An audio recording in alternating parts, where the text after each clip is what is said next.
Friends, we need to have a very serious talk. Something very, very important has come to light today, 22nd of April 2021. And that important fact is that under no circumstances should you buy a sim steering wheel at this point in time. Okay, whatever you're thinking, keep the money in your wallet, because Fanatec have completely smashed the game wide open. So I'm going to talk about, there's going to be two parts to this video. First of all, I'm going to address the elephant in the room. I'll get to the point, spoil the ending, and say what's so exciting about what's happening. Then the back half of the video, I'll go into a little bit more detail about why this is so exciting. And if you're already someone who's knows their sim wheel stuff, you probably don't need to watch the back half of the video. But if you're more of if you're a person who's new to sim racing, the back half of the videos is definitely going to be more, we'll elaborate more on why this is so exciting. But for those who know the deal, let's cut to the chase. Everyone knows that as of 2021, direct drive is absolutely the gold standard in force feedback for sim steering wheels. There's no ifs or buts about it. Up until now, at the very basic end of the market, you had gear-driven wheels, belt-driven wheels were the next step up, and then direct drive was aspirational, super serious rigs. Well, today, Fanatec announced the CSL DD direct drive. The CSL has always been their budget range, with Club Sport being their mid-range and then Podium being their top range. And previously, you could only get direct drive from Fanatec in their Podium series, but now they have made a budget wheel. And as you can see from the page that I'm showing here, the US price and European price is $349.95, and that translates into $600 Australian. Now, this is an utterly amazing price. Now, sure, it is only the price for the wheel base, so that's this component here. You still need to factor in buying the wheel itself, the pedals. But if we're brutally honest here, unless you are just starting out, so if you're just dipping your toe in, there's still a case to be made for the cheapest gear-driven wheels. But anything beyond that, if you know sim racing is something you're passionate about and you're flirting with this sort of middle price, if you were looking at the Thrustmaster T series, if you're looking at the Fanatec CSL, and especially if you're looking at the Fanatec Club Sport range, all of those have nothing. They are completely blown out of the water now, because direct drive is, with no ifs and buts, the best technology. And given that this thing is $600 Australian, if you add a bolt-on wheel for $200, some pedals for $150, you're going to have a direct drive setup for about $1,000 Australian. And if you're upgrading, if you've already got all this gear, then and you're just replacing the wheel base and the wheel itself, this is astonishingly good value. So right now, Fanatec is saying Q3 for this wheel, so that's still a ways off. It's not hugely into the future, but it's long enough, and especially in a country like Australia where it's got to ship out to us as well, there's a little bit of a wait, and so there's a bit of time for people to save their money. But given Fanatec's track record, they are our premium choice. Yes, you can go even further up the market to some custom boutique stuff, but they're the next step. If you've started off with Logitech and then you've upgraded to Thrustmaster, a lot of people just skip straight from Logitech to Fanatec, just depending on how much budget you want to spend. But it just completely has realigned the market. So I've compiled a little list of what the market looks like in terms of what's available in your wheel choices, and realistically, so this here is the CSL direct drive. Okay, it's 600 list price, and if you want to go to the high output version with 8 Newton meters of torque, you're looking at a potential power pack add-on, and people are estimating the price of that to be around $200. But either way, you know, compared to the competition, like the cheapest enthusiast wheel that you're going to see is the Logitech G29. That recommended retail is $499, and you can easily get it for $400. The next step up, the Thrustmaster T300 or TX, you can get the base alone for $400. Usually get it a bundle with a wheel for about $669, $679, something like that. The Fanatec CSL Elite Plus, usually you can see that in a bundle with a wheel for about $1,000. The Fanatec Club Sport 2.5, cheapest bundle you can see is around $1,300, $900 for the base alone.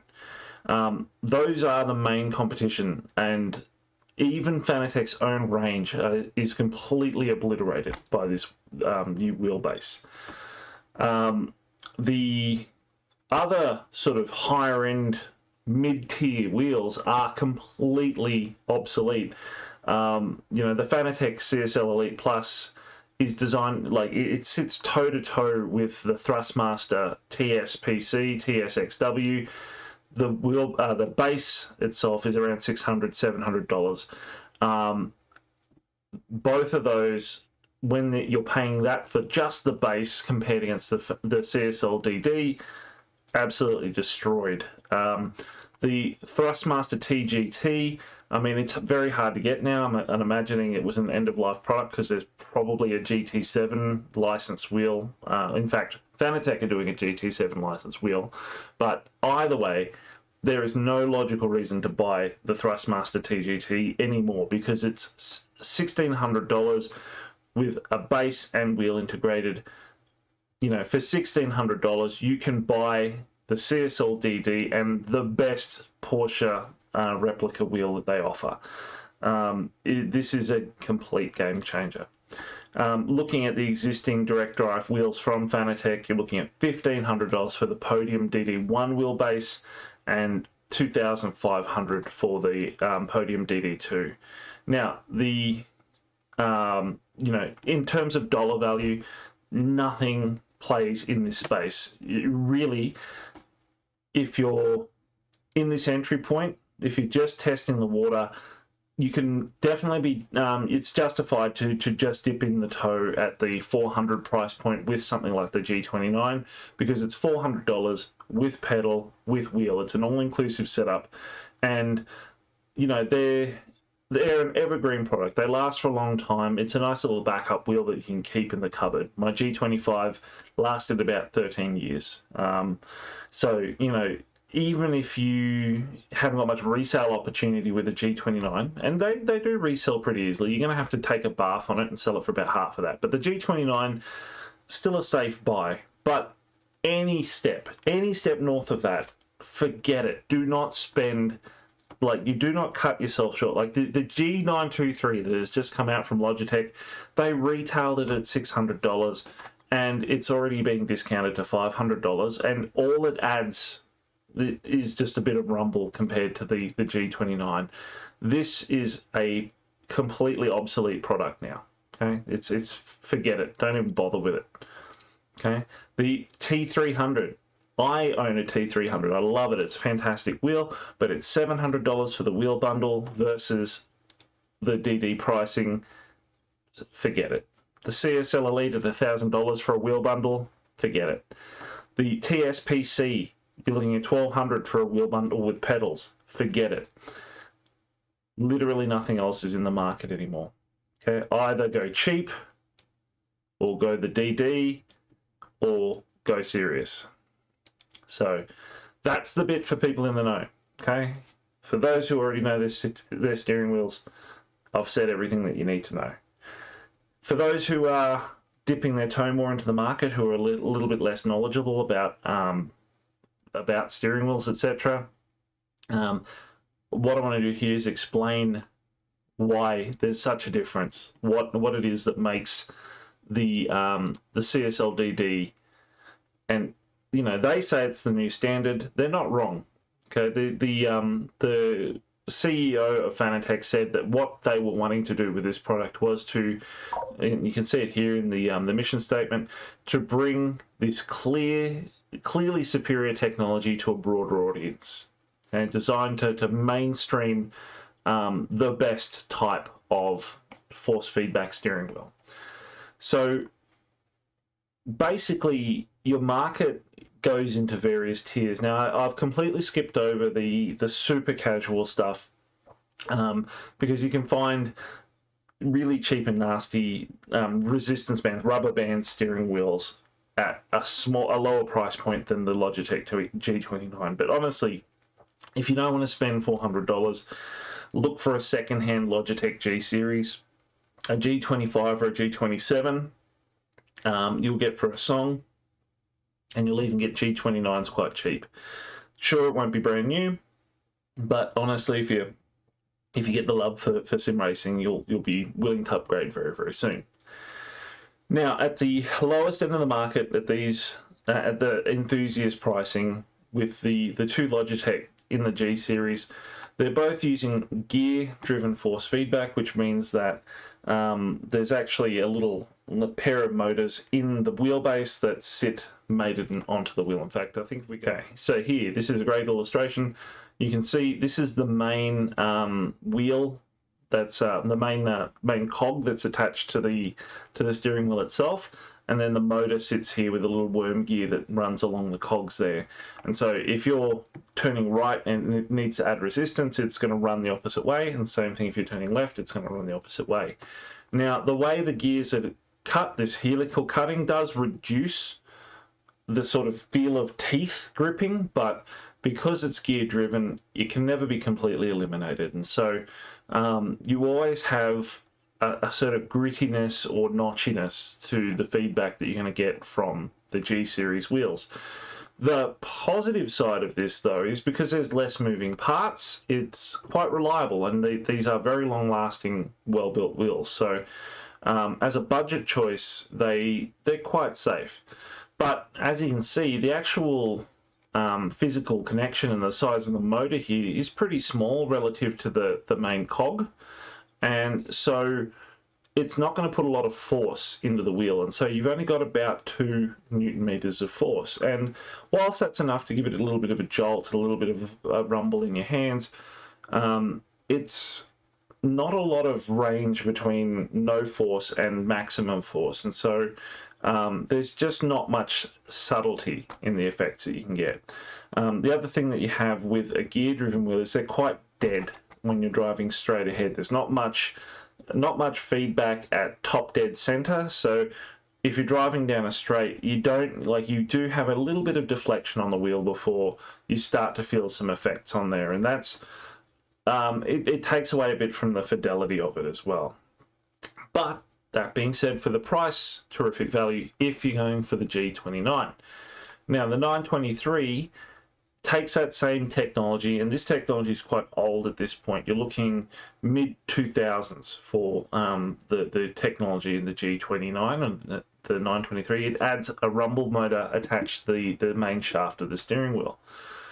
No extra force, but there is a little bit of vibration so that you can get a little bit of road surface or engine vibration through it as well. And to be honest, it's a joke. It's a nice idea, but it's not worth an extra $100, especially considering how much closer that puts you into the more serious wheel territory. Next step up, you get into the belt-driven wheels. So that's in fact, these ones here. So Thrustmaster T300 all the way up to the Thrustmaster TGT, and right at the very top is the Fanatec Club Sport 2.5. So belt-driven wheels have the advantage of, because there is a belt connecting the motor to the wheel shaft, that you don't get that cogging. You get a sort of more nuanced connection to the vibration motor, and it's able to apply tension in a way that it's able to apply sort of lower constant force, so that you've got some pre-tensioning on the wheel. So going from top dead center, you can actually feel it load up a little bit more linearly. It's not, you don't feel it bite. And so it's able to create quite a smooth feel. You're able to really, it has a more organic thing, not this gear that's constantly biting at your steering wheel and pulling it. But because the rubber belt is present, it's a natural dampener. Like, think of it like a spring that is kind of absorbing some of that force. And it just means that you're getting a little bit less specific detail, and it also kind of limits how much overall power that you're going to get out of the feedback. Now, that being said, you've got 3.9 newton meters of torque on the T300, so that's double what the G series can do. And then another 2 newton meters when you go up to the CSL Elite or the TSPC or TSXW or the TGT. So they have considerably more range than you've got with the Logitech G series. And that means that you've got a wider range of effects, more subtlety, more progression. You can have low-level effects that then boost up into higher level effects. So your palette of colors as far as force feedback goes is much better.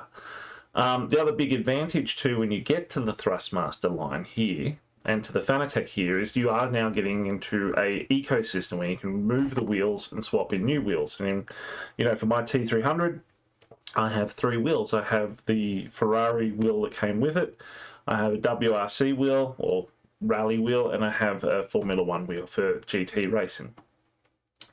And the advantage with Thrustmaster is they're a bit cheaper. You're looking about half the price of the wheels compared to Fanatec, but not quite as nice a top end. Now, the Club Sport 2.5 is considered to be the best belt-driven base that was on the market. It has 2 belt motors in there, so it's able to create a more broader palette of effects. And it's got 8 newton meters of torque, which is the exact same amount as the CSL direct drive can deliver with the boost pack. So a lot of reviewers have very nice things to say about the Club Sport 2.5. One person said that it's one of those situations where if you close your eyes, you can almost imagine you're using a direct drive wheel. So it delivers really, really good feedback, apparently.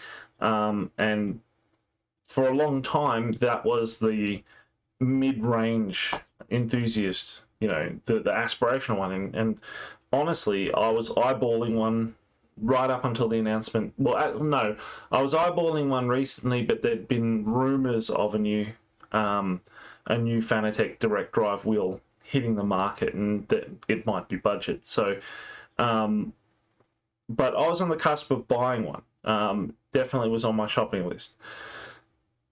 But I'm so glad I held off, because the step up from belt driven to direct drive is significant. And the big difference is that rather than having something that is transmitting the force from off-board motors from the wheel to the actual wheel itself, or to the shaft that the wheel's attached to. So think of it, you've got rubber bands sort of pulling on the wheel, and it creates quite a good effect, but you always got that dampening element of it. With direct drive, it is an actual magneto motor on the other side of that shaft. So rather than the motor's rotating a gear, which then pulls a belt, which then pulls on the shaft of the steering wheel, the actual shaft itself is directly being pulled back and forth by the base. And so this means that there is no delay at all. There's no downtime, no slack between the signal being received by the base and it being transmitted to your hand. So for starters, it's going to provide a much more direct connection to the physics engine in the sim game you're playing. But the other thing too is it reduces any latency of the effects too, so it's able to transmit effects straight into the shaft and manipulate that steering wheel. It's able to keep constant resistance on the wheel and apply force much more directly. So even though the CSL DD isn't any more powerful than the Club Sport, the technology itself is the next generation. And so previously you had to go to at least $1,500 Australian if you were going for the Fanatec DD1, or if you were getting one of these custom boutique direct drive ones from, say, Accuforce, Bodner, SimuCube, VRS. And honestly, that was the beginning of the market. You know, you were looking at thousands upon thousands of dollars to get a complete setup, because you were just buying the wheelbase at that point. Now, the big difference is going from the CSL DD to the Podium DD1 or these boutique wheels or the DD2 is the amount of force goes up significantly. And here's where it's quite a canny move by Fanatec by only making a 8 Newton meter power, or 8 Newton meters of force in this, because the CSW, the Club Sport, is pretty much at the limit of what you wouldn't like, what you could use on a desk or on a fairly lightweight frame. Direct drives are infamous because they you know, the established ones have enough force to snap your wrists if you turn them all the way up. You know, Jimmy Broadbent's made some very funny videos where you can see him trying to deal with his direct drive steering wheel at full force. And it's a, you know, a serious workout, and it rips back and forth the sort of force that can snap your wrists. So, you know, a lot of the time these people who have the DD1s or DD2s or the boutique wheels actually will dial back on the peak power output because it's just more than you need. But having that extra is good, because then you can go to different size and weight wheels and still get a good amount of force through them. But once you're getting to that 12 Newton meter, and even 8 is pushing it, but once you get in those high Newton meter torque areas, you know, you're dealing with a huge amount of twisting force, and so you know, it is going to push the limits of what can be desk mounted or done on a light portable frame. And once you're moving away from that size, you're looking at a serious commitment, because, you know, you're going to want to build something a bit more heavy duty or invest in heavier mountings and stuff like that to actually fit it. And so by their very nature, those high-end direct drive wheels, high-end direct drive wheel bases are targeted to the hardcore market who have the proper frame, sim setups and all that sort of stuff. So for plebs like myself who race at a desk, you know, the DD sits right in that beautiful sweet spot, because for me, honestly, I'd written off having a direct drive wheel for the near future, you know, until I was in a position to build a cockpit, and that wasn't going to happen while I'm living in my current house anyway. I don't have the room. But CSL DD, that's, you know, I was looking at the Club Sport anyway, so I'm going to be able to mount that on my desk and, you know, off I go. So it is a long spiel, and if you've sat through it this long, I definitely appreciate you listening through. Hopefully, you know, if you're still new to all this, I've done a decent enough job of explaining why it's such a seismic shift, because it really is. I know for myself, like, the moment they announced this sucker, it just completely, you know, any thoughts of buying the Club Sport. Like, I was originally toying with getting the TSXW, and then I saw that the Club Sport was not that much dearer, and this is cheaper than the Club Sport 2.5, and you know, that's incredible.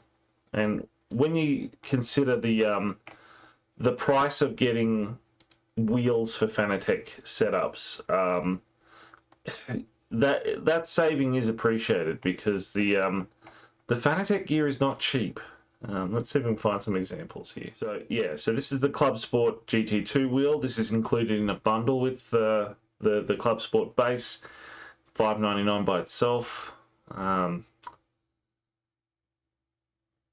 So Club Sport GT wheel, $7.99.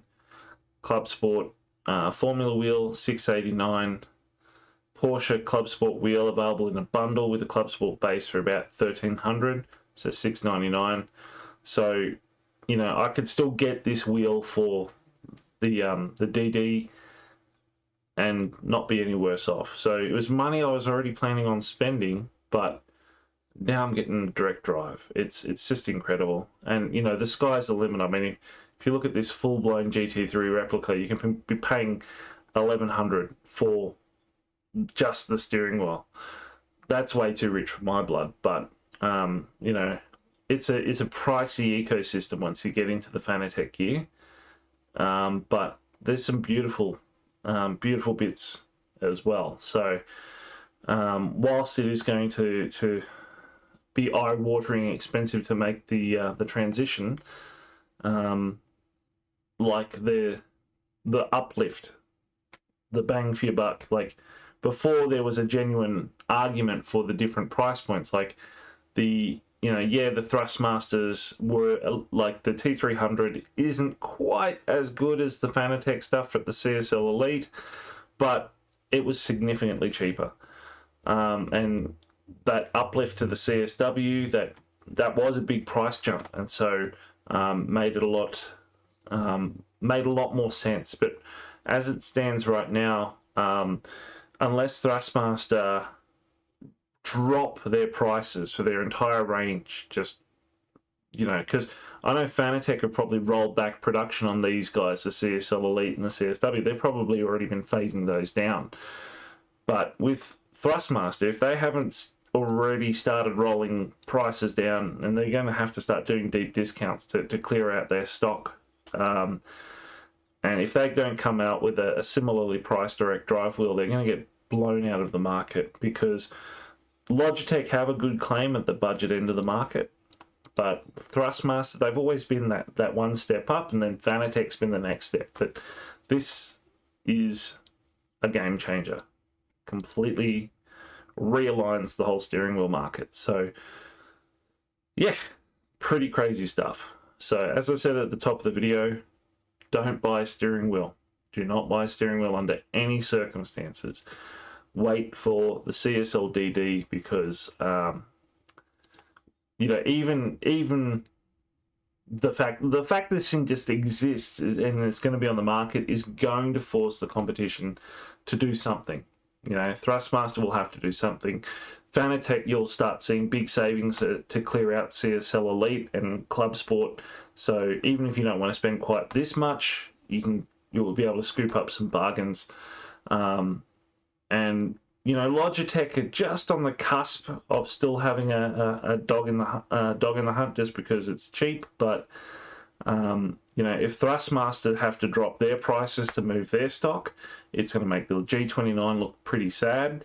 And so they're going to have to drop their prices too. And so this is one of those things where the tide will lift all the boats. And if you're paying the prices that are on the shelf right now, it's going to be a sad, sad day. So keep that wallet in your pocket.